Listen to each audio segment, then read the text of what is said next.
Selam arkadaşlar, kanalımıza hoş geldiniz. Bugün sizler için sevimli oyuncularımız Birce Akalay ve İbrahim Çelikkol'dan çok güzel kareler hazırladık.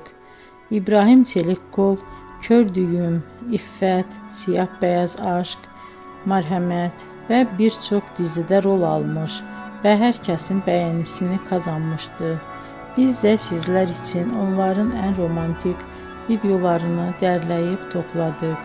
Arkadaşlar, kanalıma abone olup yorum yazmanızı, videonu sona kadar izleseniz çok sevinirim. Herkese teşekkür ederim. Bizden bu kadar arkadaşlar.